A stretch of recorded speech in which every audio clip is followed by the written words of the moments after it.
જન વલ્લભાય નમઃ વિજયતે શ્રી દ્વારિકાધીશ પ્રભુ. શ્રીમદ ભાગવત રસાસ્વાદ પ્રથમ સ્કંદ 9મો અધ્યાય. આજે 9મા અધ્યાયમાં પ્રવેશ કરીશું. સચ્ચિદાનંદ રૂપાય વિશ્વોત્પત્યાદિહેતવે તાપત્રય વિનાશાય શ્રી કૃષ્ણાય વયમ નમઃ. શ્રી વલ્લભને હૃદયમાં પધરાવીને શ્રીમદ ભાગવતજીનું રસપાન કરીશું. પ્રથમ સ્કંદ 9મો અધ્યાય. કુંતી સ્તુતિ 8મા અધ્યાયમાં આપણે જોઈ ગયા. હવે આગળ વધીએ છીએ. ગઈકાલે જે વાંચન થયું હતું, વાંચન તો નથી થયું, છણાવટ જ હતી, જે આપણે લઈ ચૂક્યા છીએ. એટલે હવે આગળ વધીએ. એના સંદર્ભમાં કોઈ પણ પ્રશ્ન હોય કે કંઈ પણ હોય તો કરો, નહીં તો પછી વાંચન આગળ લો. જે કંઈ ચિંતન થયું હોય એના સંદર્ભમાં. ના સમજાયું તો બરાબર બહુ સરસ સમજાયું છે. સમજાવ્યું છે. અને ખાલી મને એક જ વસ્તુનો એક ક્વેશ્ચન થયો કે તમે આમાં જે પેલું કીધું કે એમને જે અંદરથી એવું થયું કે આ બધું મારાથી થઈ ગયું, એવું તે મોહ કહેવાય ને? હું તો ઓલવેઝ મોને તો પેલી રીતે જ કહું કે ભાઈ એટ્રેક્શન જે થાય એ જ ના મોહ ના ના, કહેવાય. મોહ એટલે એટ્રેક્શન એવું નહીં. ખાલી એટ્રેક્શન એટલે મોહ ના કહેવાય. આ મોહજન્ય છે. આ જે વિચાર આવવો એ મોહજન્ય છે. કારણ કે સાંભળો, મોહ એટલે કેમ તમને ખાલી એટ્રેક્શન એવો મિનિંગ એટલે લાગતો હશે કે મોસ્ટલી મોહ શબ્દનો મિનિંગ એવો વપરાય કે તમને કશું ગમી ગયું, બરાબર? કે તમને તમારાથી કશું એવું કહેવાય. તમે એક સાદો એક્ઝામ્પલ મને આપી દો કે તમે શું સમજો છો મોહને. બસ મેં તો કીધું કે મોહ એટલે હું આ રીતે કે ભાઈ ચાલ આજે સમટાઈમ્સ આપણા પ્રભુના શ્રૃંગાર એટલા સુંદર રીતે થયા હોય તો આપણે આમ એવું થઈ જાય કે હો આજે પ્રભુ કઈ રીતે સારા લાગે. કોઈ વ્યક્તિ સારી રીતે એકદમ એની પર્સનાલિટીને તૈયાર સારી રીતે થઈએ તો એવું થાય કે ના ભાઈ ચાલો આજે એ બહુ સારું લાગે છે, એની વાણી કદાચ સારી લાગતી હોય તો એમાં એમ કે ભાઈ આજે એટલે આકર્ષણ, રાઈટ? મોહ એટલે એક્ઝેક્ટલી. રાઈટ. ઓકે, એટલે તમે કીધું એટ્રેક્શન, પણ એ તો એ ખરેખર જે મોહ છે એનું તમે ટ્રાન્સલેશન કરો છો એટલે તમને એવું લાગે છે કે ઓ આ એટ્રેક્શન એટલે મોહ. એવું નથી. કોઈ પણ વસ્તુ, વ્યક્તિ, સ્થિતિ, સમય કે પરિણામ બધું મોહજન્ય હોય છે. તો એને મોહ ના કહેવાય, એ મોહજન્ય કહેવાય, જેનાથી મોહ ઉત્પન્ન થાય છે. તમે ખ્યાલ આવ્યો? તમે જેને ડાયરેક્ટલી ખાલી મોહ બોલો છો ને, એ ખરેખર આકર્ષણ છે, મોહજન્ય છે. રાઈટ રાઈટ મોહને ઉત્પન્ન કરાવવા વાળું જે રાઈટ. પદાર્થ છે એ મોહજન્ય કહેવાય. એટલે તમે જેની વાત કરો છો એ મોહજન્ય.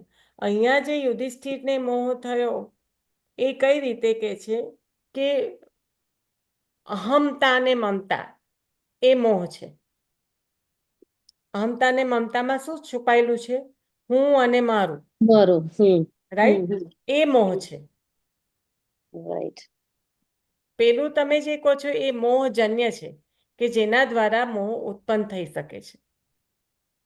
ખરી વાત છે. રાઈટ. બસ એ તો બસ આજ મનોમંથન બહુ કારણ કે કરી દીધું. એમને જ્યારે હાસ્ય આપ્યું છે ને, મંદ આગળના આપણા આગળના મંદ હાસ્ય ત્યારે મોહજનક છે. ત્યારે મોહ પમાડે એવું છે. એટલે કે આગળ કીધું કે પ્રભુ મંદ હસ્યા તો સંસારીને એથી મોહ થાય છે. રાઈટ? તો હવે મોહ થાય છે ત્યાં આગળ કયા સંદર્ભમાં કીધું? તમે એવું કહો કે આજે મારા ઠાકોરજીના શૃંગાર બહુ સુંદર છે તો મોહ ઉત્પન્ન થયો, એવું કહેવાય ત્યાં આગળ? તો એ કઈ રીતે કે એ એ મોહ મોહ ક્યારે કહેવાય? હવે સમજો, તમને એક્ઝેક્ટલી સમજાશે. એ ત્યારે મોહ કહેવાય કે ઓ મેં સુંદર શૃંગાર કર્યા છે, ઓ આ મારા આ લાયલા શૃંગાર છે ને, આ તો બહુ જ સુંદર છે. તો ત્યાં આગળ પ્રાધાન્ય પ્રભુના સૌંદર્ય કરતા તમે લાયા, તમે હમ. કર્યું એના પર આવી ગયું. હું કર્યું એટલે અને જો હું લઈ. એવું છે તો મોહ છે. બરાબર. ખ્યાલ આવ્યો? હા હા હા.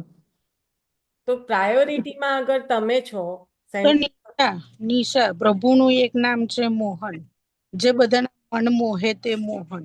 હમ, હવે એ દ્રષ્ટિથી મેં તો આનું ડેફિનેશન એવી કરી કે હમ, સારું કે ખરાબ કોઈ બી વસ્તુનો દાખલો નથી લેતી, પણ હમ, જે વારે વારે મન જયા કરે હમ, એ મોહ. હમ, સારી રીતે ખરાબ રીતની વાત નથી, ખાલી કોમન જનરલ એના પર કે હમ, કોઈ પણ જગ્યાએ વારે ઘડીએ મન જ્યાં જયા કરે હમ. એ મોહ. મારું મન મોહી લીધું એવું નથી કહેતા આપણે? હા, હમ, એ બરાબર. મોહનના અર્થમાં આવ્યું એવું, મન મોહી લીધું. એટલે એ વસ્તુથી હું આવી રીતની ડેફિનેશન મોહની કરી કે જ્યાં મન વારે વારે જાય પછી એ સારું ખરાબની વાત કોઈ પણ ડિરેક્શનમાં જઈ શકે છે. પણ એ જ તો કીધું મિલનબેને, અટ્રેક્શન જ કીધું ને, તું જે કહે છે અટ્રેક્શન જ. અટ્રેક્શન જુદું છે અને આ જુદું. અટ્રેક્શન એટલે તમે કોઈથી ઇમ્પ્રેસ થઈ જાવ, ધેટ અટ્રેક્શન, એ ડિફરન્ટ નો વસ્તુ નો છે. નો નો નો ઇમ્પ્રેસ થઈ જાવ એ અટ્રેક્શન નહીં. આકર્ષણ એ એવી વસ્તુ છે કે તમને ગમે, પ્રિય લાગે, એનાથી તમે આકર્ષિત થાવ. સાંભળ, ઇમ્પ્રેસ ક્યાં આવ્યો અહીંયા? ઇમ્પ્રેશન એ એક ના એટલે અંગ્રેજી શબ્દોને છોડી દો, બહુ એના નાના નાના છીછરા મિનિંગ છે. ઇમ્પ્રેશન અને attraction is two different meaning. So don't worry about that. Done થઈ ગયું છે. હા, તો ઇમ્પ્રેશન એટ્રેક્શનને જવા દો. કોઈનાથી સ્નેહપૂર્વક પણ આકર્ષિત થવાય છે. કોઈ સૌંદર્ય, હવે સપોઝ વ્યક્તિને છોડી દો, પ્રકૃતિને લો. પ્રકૃતિ એકદમ સુંદર હોય તો એના તરફ મન તમારું આકર્ષિત થાય. તો એ આકર્ષણને શું કહીશ? એટ્રેક્શન કહીશ કે નહીં કહીશ? પણ અંગ્રેજી શબ્દોને આવો ભાર ના આપો, કારણ કે એ સમજવાના એના અર્થ આપણા જેટલા છીછરા આપણા જેટલા ઊંડા નથી, છીછરા છે આપણા માટે. આપણે એને હજી આપણી ફર્સ્ટ લેંગ્વેજમાં નથી ગણતા, એટલે આપણા માટે એ શબ્દોને સમજવાના અઘરા છે. એના પ્રાયોરિટી એના સ્ટેપ બદલાઈ જાય છે હા, એનાથી. હા, રાઈટ, બીકોઝ બીજા it's not steps. First language. એટલે તમે ખાલી આને સમજવાનો પ્રયત્ન હવે કરો. જયારે ઇંગ્લિશ વર્ડ્સ વાપરીએ અટ્રેક્શન, તો એના આખા સ્ટેપ જ બહુ બદલાઈ કારણ ગયા. કે તમારું માઇન્ડ આખું અલગ ડિરેક્શન વિચારવા માંડે. હમ. ઇમ્પ્રેશન તો તમે વ્યક્તિ લઈ લો, એટ્રેક્શન તો તમે ખાલી સૌંદર્યતા લઈ લો, એવું નથી. રાઈટ? સ્વભાવથી પણ અટ્રેક્ટ થવાય, આકર્ષિત તો સ્વભાવથી પણ થવાય. ઉદાહરણ તરીકે તમે વાત્સલ્ય એવો મોટો જે આપણો શબ્દ છે પ્રેમ ભર્યો, એને ક્યારે ઇંગ્લિશમાં એ ભાવ સાથે ટ્રાન્સફર નહીં કરી શકો. હા, અને એટલા માટે પણ ના કરી શકીએ કે it is not our like, હવે રાઈટ, ઇંગ્લિશના નોવેલ્સ આપણે વાંચીએ છીએ તો it's really in the depth. એ યા, લોકોના પણ ભાવ અંદર ભરેલા હોય છે નોવેલ્સમાં. પણ that's not being our first language. આપણે ખાલી એટ્રેક્શન ને ઇમ્પ્રેશન ને બધું લગાડીએ તો ના ચાલે આપણા vocabularies. That doesn't apply all the time. એટલા માટે તો એકલ તને હવે કંઈક છે કે you are fine? I am fine. મેં તો ખાલી આ પેલું મારા અન્ડરસ્ટેન્ડિંગમાં મેં તને ડેફિનેશન કીધી છે. હા, પણ તારા અન્ડરસ્ટેન્ડિંગમાં પણ બેસે છે બરાબર ને, એ જોઈ લેજે. હા હા. કારણ કે તમને તમારા બ્રેઇનમાં જઈને અન્ડરસ્ટેન્ડ કરાવવાનું તો કોઈને શક્ય નથી. એટલે તમે લોકો રાઈટ ડિરેક્શનમાં વિચારી રહ્યા છો, એ ખાલી ડિસાઈડ કરવાનું એ તમારા હાથમાં છે. ડિરેક્શન નહીં બદલાવી જોઈએ. અધ્યાય 9, ભગવાન અનુકંપાથી શરસૈયા પર નરક સજા ભોગવતા મહાભાગ દાદા ભીષ્મ પાસે સર્વધર્મ જાણવા ઈચ્છતા પાંડવોને સાથે લઈને કુરુક્ષેત્રમાં પધાર્યા. કારણ કે હવે કુંતા સ્તુતિ અર્જુન ગીત થયું, હવે કુંતી સ્તુતિ અને પછી ભીષ્મ સ્તુતિ. તો અહીંયા આગળ પ્રભુએ પધારી જતા જતા પાછા રોકાઈ ગયા. એનું મુખ્ય કારણ તો આ જ હતું કે ભીષ્મ પિતામહ પર કૃપા કરવાની છે અને યુધિષ્ઠિરજીના શોકનું નિવારણ પણ ભીષ્મ પિતામહના ઉપદેશથી થવાનું છે. તો ટાઇટલ છે ભગવાન અનુકંપાથી શરશૈયા પર નરક સજા ભોગવતા મહાભાગ દાદા ભીષ્મ પાસે સર્વધર્મ જાણવા ઈચ્છતા પાંડવોને સાથે લઈને કુરુક્ષેત્રમાં પધાર્યા. યુધિષ્ઠિરને મનમાં મોહથી ખૂબ ખેદ હતો. કલ્પનાથી કે દર્શનથી થયેલું જ્ઞાન પણ મોહને દૂર ન કરે. શાસ્ત્રથી પણ કવચિત મોહ જ્ઞાન થાય. ગુરુ સર્વશાસ્ત્રના સમન્વયથી સિદ્ધાંત નિર્ણય સમજાવે તો સાચું શાસ્ત્ર જ્ઞાન થાય. મોહ જાય. સર્વજ્ઞને કોઈ કંઈ સંદેહ ન રહે. શું કહ્યું કે યુધિષ્ઠિરના મનમાં મોહથી ખેદ થયો છે. તો કલ્પનાથી કે દર્શનથી થયેલું જ્ઞાન પણ મોહને દૂર ન કરે.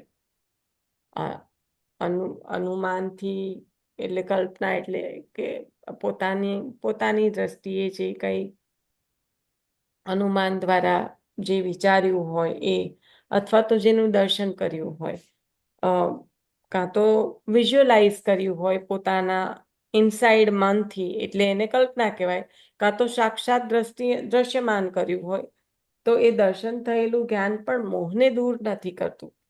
કારણ કે અહીંયા આગળ જે રીતનો ખેદ ઉત્પન્ન થયો છે એમાં આ કોઈ રીતે એ મોહ દૂર થાય એવું નથી. અને શાસ્ત્ર પણ કવચિત મોહ જ્ઞાન થાય. શાસ્ત્રથી પણ મોહ જ્ઞાન થાય. એ આગળ આપણને બતાવી દીધું કે અગર શાસ્ત્રોને પણ જાણે છે, એટલે કે જ્ઞાન શક્તિ કે યોગ જ ધર્મથી પણ ભગવદ ઈચ્છા સમજાતી નથી. કારણ કે જ્ઞાન શક્તિ દ્વારા પ્રાપ્ત થયેલું જ્ઞાન પ્રભુની ઈચ્છાને પામવા સુધીને પહોંચેલું નથી હોતું. અને એમ ન હોવાના કારણે એ મોહ ઉત્પન્ન કરાવવા વાળું હોય છે. કારણ કે એટલા માટે જ જ્ઞાન, કર્મ અને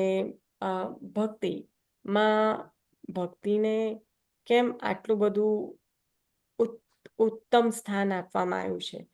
કારણ કે શાસ્ત્રથી પણ કવચિત મોહ જ્ઞાન થાય. એટલે જો શાસ્ત્રનું પણ ગુરુ દ્વારા સંપૂર્ણ રીતે સાચું જ્ઞાન પ્રાપ્ત ના થાય તો એ પણ મોહ ઉત્પન્ન કરાવવા વાળું છે. એ પણ હજી એ અહમતા મમતાના જે બંધનો છે એ છોડાવવા વાળું સંપૂર્ણ રીતે નથી. એટલે કે મોહ. તો શાસ્ત્રથી પણ કવચિત મોહ જ્ઞાન થાય. ગુરુ સર્વશાસ્ત્રના સમન્વયથી. આ બહુ સુંદર રીતે કીધું. કારણ કે આપણને જે ષોડશ આપ્યા છે ને એ આ આપ્યું છે આચાર્ય ચરણે. આપણને જે સુબોધિનીજી આપ્યા છે એ આ આપ્યું છે. કારણ કે જીવ બુદ્ધિથી કે આ જન્મારામાં એવું શક્ય જ નથી કે બધા શાસ્ત્રનો સ્પર્શ થઈ શકે. તો ગુરુ શું કરે છે? ગુરુ એનો સાર આપે છે. બધાનો સમન્વય કરીને, જે નવનીત, જે માખણ, જેના માટે આપ સ્વયં પરિશ્રમ લઈને ભૂતલ પર બિરાજમાન થયા છો. કયું નામ આવશે અષ્ટોત્તર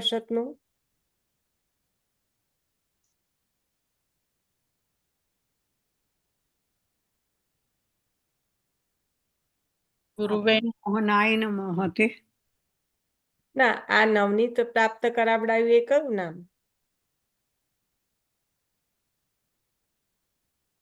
સમૃદ્ધ શ્રી ભાગવત ગુઢાર્થ પ્રકાશન પરાયણ. શ્રી ભાગવત ગુઢાર્થ. અને બીજું કયું? બોલ હેતલ, બરાબર હતું. સમુદ્ર મથન ક્ષમ.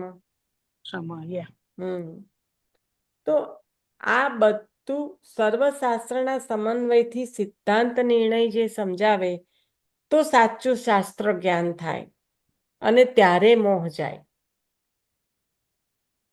સર્વજ્ઞને કઈ સંદેહ ન રહે. પછી જેને બધાનું જ્ઞાત થઈ ગયું, સર્વજ્ઞ એટલે જે સર્વ કંઈક જાણવા વાળું છે, જેને સર્વ કંઈક જ્ઞાત છે, તો એને તો પછી મોહ થવાનો શક્ય નથી. તો એને કોઈ સંદેહ રહેતો નથી. એટલે આચાર્ય ચરણ અહીંયા ભાગવતના શબ્દે શબ્દે શ્રી કૃષ્ણ કૃષ્ણ ને ભાગવતના શબ્દે શબ્દે અગર શ્રી કૃષ્ણ કૃષ્ણ છે તો શ્રી વલ્લભ વલ્લભ છે. ન્યારો દેખતો તો ન્યારો ગાતો. એટલે જેને ભેદ જણાય એને તકલીફ હોય કે આ આપણાથી થાય કે આ ના થાય. જે પુરુષોત્તમ નામ સહસ્ત્રમાં પ્રથમ શબ્દથી લઈને છેલ્લા શબ્દ સુધી જે જો આ હોય તો આમાં પણ આ જ હોય. એમાંથી તો લીધેલું આ છે. ભાગવતજીમાંથી તો બધા નામ પ્રકટ થયા. તો આ 10મી લીલા છે, તો 10મી લીલામાં જ્યાં કૃષ્ણ છે ત્યાં શ્રી વલ્લભ પણ છે. જુદું દેખાશે જ કેવી રીતે? સર્વધર્મના તત્વને જાણવાની ઈચ્છાથી યુધિષ્ઠિર રણ મેદાનમાં જ્યાં દાદા ભીષ્મ પડ્યા હતા ત્યાં સૌની સાથે આવ્યા. શોભાયમાન રથમાં પ્રભુ વિરાજમાન હતા. અર્જુન રથ ચલાવતા હતા. યુધિષ્ઠિર રાજા કુબેરની જેમ શોભતા હતા. હવે તો બધું ધન પ્રાપ્ત થઈ ગયું, રાજ્ય પ્રાપ્ત થઈ ગયું, એટલે એમની પણ શોભા કેવી વધી ગઈ. તો કહ્યું કે રાજા કુબેરની જેમ શોભતા હતા. કુત્સિતમ વૈરમક્ષી યશ્ય સહ. જેની દ્રષ્ટિ ખરાબ છે એનું નામ કુબેર.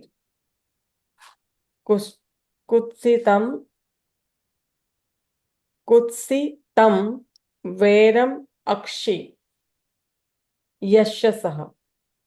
અક્ષી એટલે દ્રષ્ટિ વેરવાળી. કુત્સિતમ એટલે જેમાં મલિનતા ભરેલી છે એવું. ખરેખર તો સંસ્કૃતમાં આ બધા શ્લોક છે. બધા તો અહીંયા વર્ણન ના કર્યું હોય એટલે અમુક વખત પાછું સંસ્કૃતનું ગુજરાતીના ભાષાંતરમાં ભાષાનો અંતર પડી જાય અને એમાંય પાછા એને શબ્દોને આપણે જો યથાર્થ રીતે ના સમજીએ ને એનું પણ ઇંગ્લિશ કરવા જઈએ તો ગઈ વાત હાથમાંથી. એટલે બને ત્યાં સુધી ગુજરાતી શબ્દનો તમારી જાતે પણ સમજતા હોય ત્યારે ગુજરાતી શબ્દોના પ્રયોગ કરીને સમજવાનો પ્રયત્ન કરજો. જેની દ્રષ્ટિ ખરાબ છે એનું નામ કુબેર. ભપકો ભવ્ય પણ અંદર તો અંધારું. બહાર સગડી શોભા છે પણ સ્વતઃમાં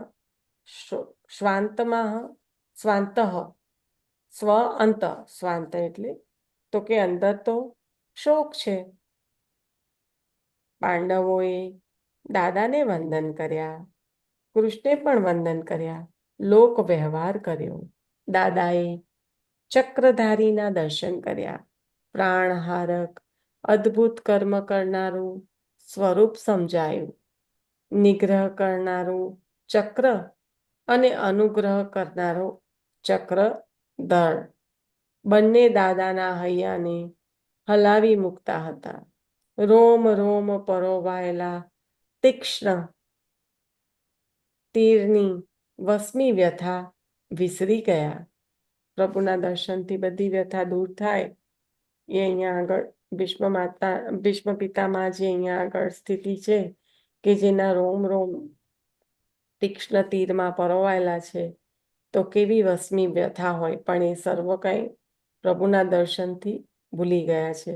અને નિગ્રહ કરનારું ચક્ર અને અનુગ્રહ કરનારો ચક્રધારી એટલે કે પ્રભુ સ્વયં. તો જ્યાં નિગ્રહ કરવો છે જેનો, ત્યાં ચક્ર ચલાવે છે, અને જેના પર અનુગ્રહ કરવો છે એના પર સ્વયં ચાલીને પધારે છે. તો આવું જે પ્રભુનું સ્વરૂપ છે એવા દર્શન આપ કરી રહ્યા છે.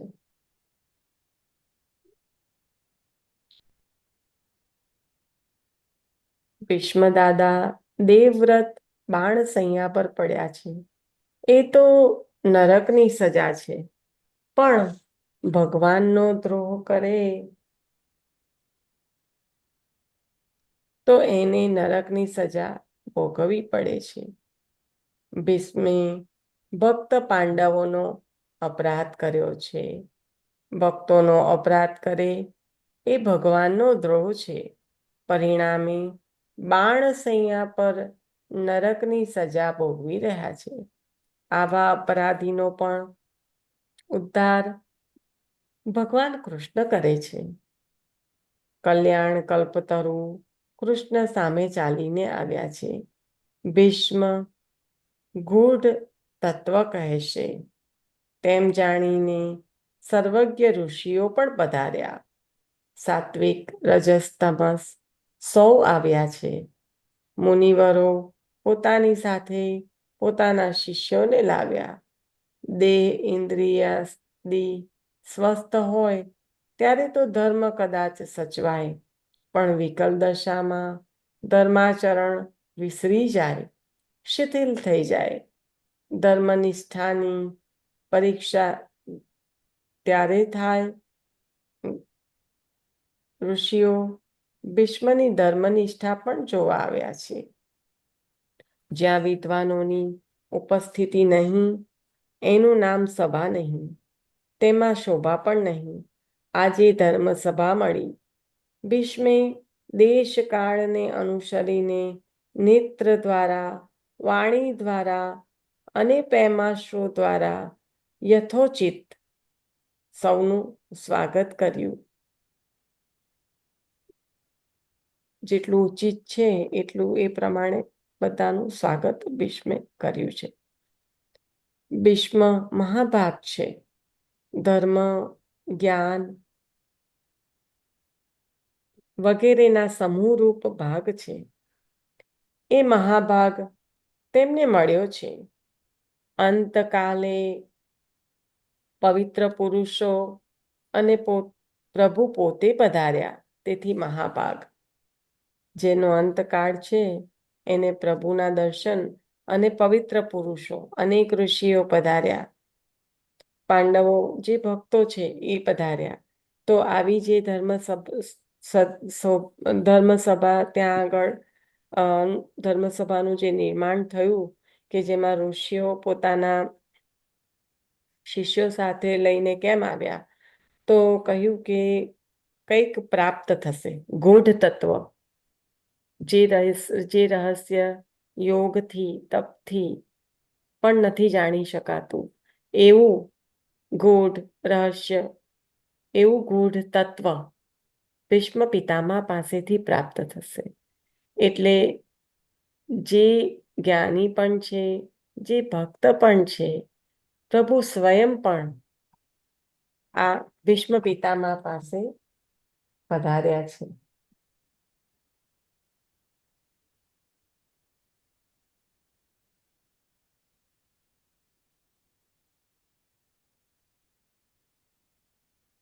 ધર્મશીલ પાંડવોના દુઃખમાં ભીષ્મજીએ બતાવેલ કારણ કાળ. હવે ટાઇટલ છે કે ધર્મશીલ પાંડવોના દુઃખમાં ભીષ્મજીએ બતાવેલ કારણ ડેશ કાળ. દુઃખનું કારણ શું છે? તો કે કાળ. ભીષ્મદાદા ભગવાન કૃષ્ણના પ્રભાવને જાણતા હતા. અંતર્યામી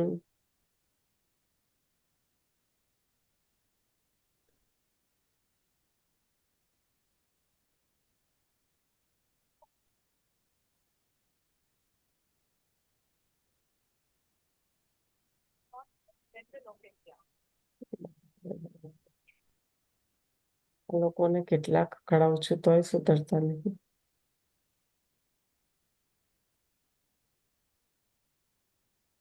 બધા સ્કેમ કોલ આવે ને તો તમે લોકો કોઈએ લેવાના નહીં, હા, મોટા લોકોએ. હમણાં પાછું ચાલુ થયું છે. ભીષ્મ દાદા ભગવાન કૃષ્ણના પ્રભાવને જાણતા હતા. અંતર્યામી જગદીશ્વરનું દાદાએ પ્રેમપૂર્વક પૂજન કર્યું. પાંડુપુત્રો દાદાની નજીક આવ્યા, નમસ્કાર કર્યા, પાસે બેઠા. દાદાની આંખમાંથી પણ આંસુ ટપકી રહ્યા હતા. ભીષ્મે શિખામણ દેવાની શરૂઆત કરી. વિનય અને સ્નેહપૂર્ણને જ્ઞાન દેવાય. જ્ઞાન પણ કોને આપી શકાય? તો કે વિનય અને સ્નેહપૂર્ણ. કર્મ વિચારે તો પાંડવોને દુઃખ ન થવું જોઈએ. માણસને કર્મ ડેશ વિચાર, એટલે કર્મનો જે વિચાર કરીને તો ના થવું જોઈએ, એ રીતે કે છે કે કર્મ વિચારે તો પાંડવોને દુઃખ ન થવું જોઈએ. માણસને સુખ કે દુઃખ 3 કારણે મળે છે. એક પિતાને કારણે, બીજું માતાને કારણે, ચોથું સ્વભાવને કારણે. પાંડવોમાં યુધિષ્ઠિર મુખ્ય છે. સૌ એમની આજ્ઞાને વશ છે. યુધિષ્ઠિર ધર્મપુત્ર છે, ધર્મ માર્ગે ચાલે છે, ધર્મને આનંદ દેનારા છે. એટલે દુઃખમાં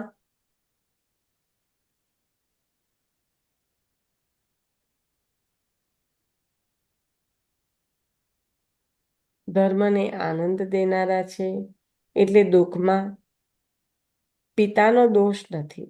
માતા કુંતાજીએ તો બાળકની રક્ષા કરવા માટે જ સતી નથી થયા. કુંતાજીનો પણ દોષ નથી.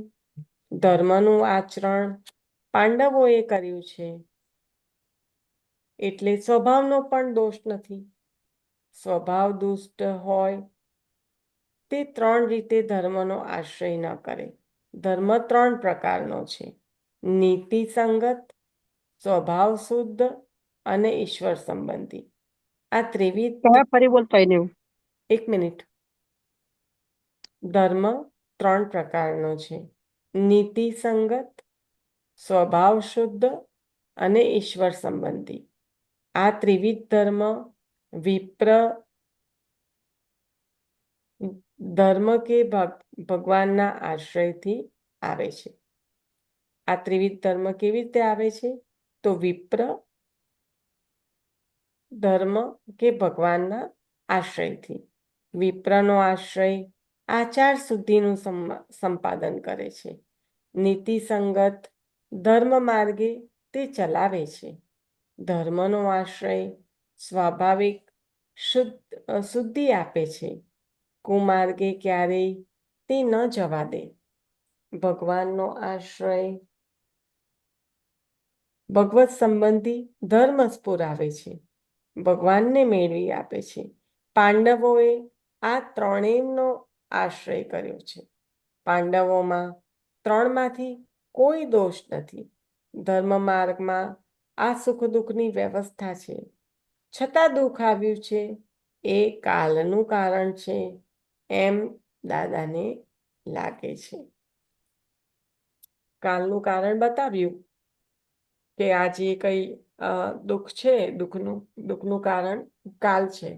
પણ એ સમજાવતા શું કહે છે કે જ્યારે શિખામણ દેવાની શરૂઆત કરી તો આમ જોવા જાવ તો કર્મ વિચારે તો પાંડવોને દુઃખ ન થવું જોઈએ. અને માણસને સુખ કે દુઃખ 3 કારણે મળે છે.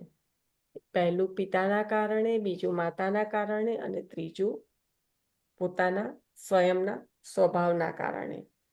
હવે પાંડવોને માં યુધિષ્ઠિર મુખ્ય છે અને સૌ એમના આજ્ઞાને વશ છે. યુધિષ્ઠિર પોતે ધર્મપુત્ર છે, એટલે ધર્મના માર્ગે જ ચાલે છે અને ધર્મને આનંદ દેનારા છે. એટલે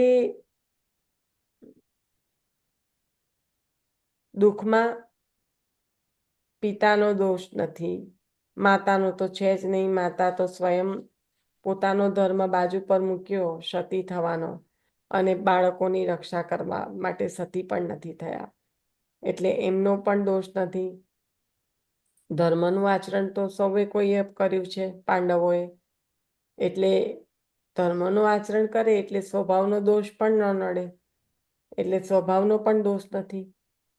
અને સ્વભાવ દુષ્ટ હોય તે 3 રીતે ધર્મનો આશ્રય ના કરે. સ્વભાવ દોષ નથી, કેમ? કારણ કે ધર્મનો આશ્રય કરે છે. પણ જે સ્વભાવ દુષ્ટ છે હોય તો એ 3 રીતે ધર્મનો આશ્રય ન કરે. ધર્મ 3 પ્રકારનો છે. કયા પ્રકારનો છે? તો કે પહેલા તો નીતિ સંગત, બીજો સ્વભાવ શુદ્ધ, અને ત્રીજો ઈશ્વર સંબંધી. એટલે આ જે ધર્મનો આશ્રય કરવો, જે સ્વભાવથી દુષ્ટ નથી, એ તો ધર્મનો આશ્રય કરશે જ. અને ધર્મ કેટલા પ્રકારના છે? તો કે ધર્મ 3 પ્રકારનો છે: નીતિ સંગત, સ્વભાવ શુદ્ધ અને ઈશ્વર સંબંધી. હવે આ ત્રિવિધ ધર્મ વિપ્ર ધર્મ કે ભગવાનના આશ્રયથી જ આવે છે. આ 3 પ્રકારના ધર્મ કેવી રીતે આવે છે? તો કે વિપ્ર ધર્મ કે ભગવાનના આશ્રયથી. હવે વિપ્રનો આશ્રય કરો, પહેલા 3 પ્રકારે આવે: કાં તો વિપ્રના આશ્રયથી, કાં તો ધર્મના આશ્રયથી, કાં તો ભગવાનના આશ્રયથી. તો વિપ્રના આશ્રયથી શું થાય? આચાર શુદ્ધિનું સંપાદન થાય. વિપ્રનો આશ્રય આચાર શુદ્ધિનું સંપાદન કરે છે. નીતિ સંગત ધર્મ માર્ગે તે ચલાવે છે. જ્યારે વિપ્રનો આશ્રય કરવામાં આવે ત્યારે આચાર શુદ્ધિનું, કઈ રીતે આચરણ થવું જોઈએ જીવનમાં, એનું સંપાદન થાય છે. અને એના કારણે નીતિ સંગત, કે જેમાં સંપૂર્ણ આચરણનું શુદ્ધિકરણ રહેલું છે, ત્યારે નીતિ શક્ય બને. એવું નીતિ સંગત ધર્મ માર્ગે તે ચલાવે છે, જ્યારે વિપ્રનો આશ્રય કરવામાં આવે ત્યારે. ધર્મનો આશ્રય સ્વાભાવિક શુદ્ધિ આપે છે. એટલે જે બીજું પહેલું નીતિ સંગત ધર્મ, બીજો કયો? સ્વભાવ શુદ્ધિ. તો જે ધર્મનો આશ્રય કરે છે એ સ્વાભાવિક શુદ્ધિ આપે છે, એટલે કે સ્વભાવની શુદ્ધિ. સ્વાભાવિક શુદ્ધિ એટલે અને સ્વભાવ એટલે કયું? જે સત્વ, રજસ અને તમસ ગુણોથી જે પ્રકટ થયેલું છે એ. તો એ જે છે એ કુમાર્ગે ક્યારેય જવા દેતું નથી. તો આ થયો ધર્મનો આશ્રય કરવાથી. હવે ત્રીજું ભગવાનનો આશ્રય. તો ભગવાનનો આશ્રય ભગવત સંબંધી ધર્મ સ્ફુરાવે છે. ભગવાનનો આશ્રય કરવાથી બધું ભગવત સંબંધી સ્ફુરે છે. અને ભગવત સંબંધી જ્યારે ધર્મ સ્ફુરે છે તો એ તો ભગવાનને મેળવી આપવા વાળું છે. અને પાંડવોએ તો આ 3નો આશ્રય કર્યો છે. કોનો? તો કે વિપ્રનો, ધર્મનો અને ભગવાનનો. વિપ્રના આશ્રયથી નીતિ સંગતિ પ્રાપ્તિ થઈ, ધર્મના આશ્રયથી સ્વભાવ શુદ્ધિ થઈ, અને પ્રભુના આશ્રયથી પ્રભુની પ્રાપ્તિ થઈ, એટલે કે ઈશ્વર સંબંધી ધર્મ પ્રાપ્ત થયો. પાંડવોએ આ 3 ધર્મનો આશ્રય કર્યો છે. પાંડવોમાં 3માંથી કોઈ દોષ નથી. ધર્મ માર્ગમાં આ સુખ દુઃખની વ્યવસ્થા છે.